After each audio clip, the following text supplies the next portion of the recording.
Baik, Assalamualaikum warahmatullahi wabarakatuh. Perkenalkan, nama saya Yudha Afrizal Parapat, NPM 1908260017. Baik, di sini saya akan membawakan materi saya yaitu tentang transport membran. Nah, apa itu transport membran? Dan transport membran itu yaitu proses keluar atau masuknya ion, molekul, dan senyawa yang akan melewati membran sel. Contohnya seperti glukosa, oksigen, karbon dioksida, ion, air, dan lain-lain. Nah, transport membran ini terdiri dari transport pasif, aktif, dan vesikel. Nah, di mana transport pasif ini yaitu perpindahan molekul yang menuruni gradien konsentrasi dan bersifat spontan. Nah, sedangkan transport aktif ini itu perpindahan dari melawan gradien konsentrasi yang bersifat tidak spontan. Sedangkan untuk yang vesikel yaitu memasukkan atau mengeluarkan molekul dan dengan cara membentuk vesikula. Nah, di mana transport? Yang pertama, mari kita bahas tentang transport pasif. Nah, transport pasif ini terdiri dari difusi terfasilitasi, dan osmosis. Nah, yang pertama ada difusi. Difusi ini itu pergerakan acak partikel-partikel dari konsentrasi tinggi ke konsentrasi rendah. Nah, contohnya seperti molekul yang bersifat larut lemak. Kemudian difusi terfasilitasi. Nah, difusi terfasilitasi ini yaitu difusi yang dimana dengan bantuan protein yang akan mentransport yang menyediakan suatu ikatan khusus ionik yang disebut dengan ionik atau polar.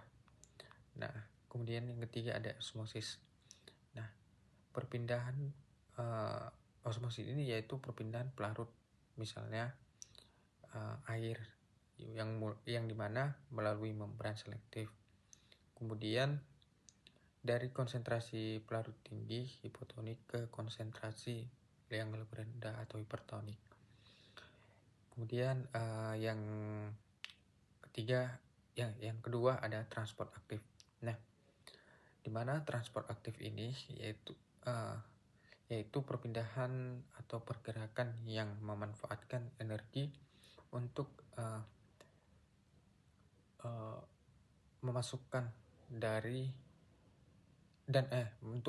dan mengeluarkan ion-ion serta molekul melalui membran sel yang bersifat permeabel.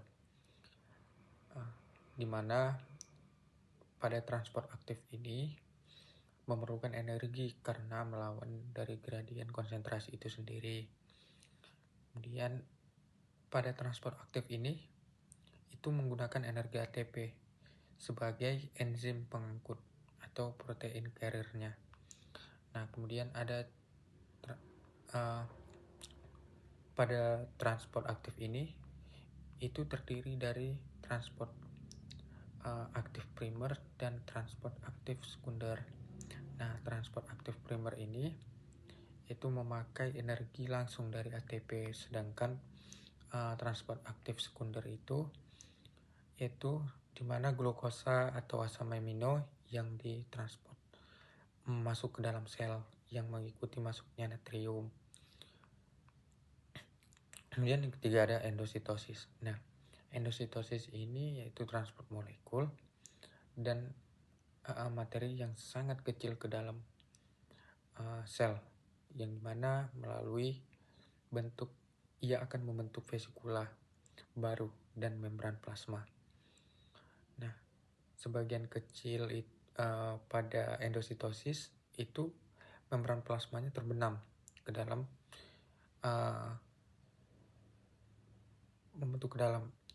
membentuk kantong. Begitu kantong-kantong itu semakin mendalam atau makin lepas ke bawah, maka kantong itu akan terjepit dan membentuk vesikula. Kemudian ada eksositosis.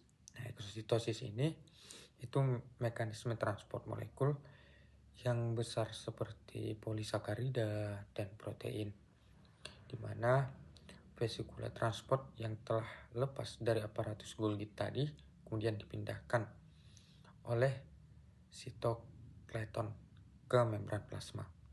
Baik, demikianlah video singkat yang saya buat. Kurang dan lebihnya saya mohon maaf. Bila taufiq wal hidayah. Wassalamualaikum warahmatullahi wabarakatuh.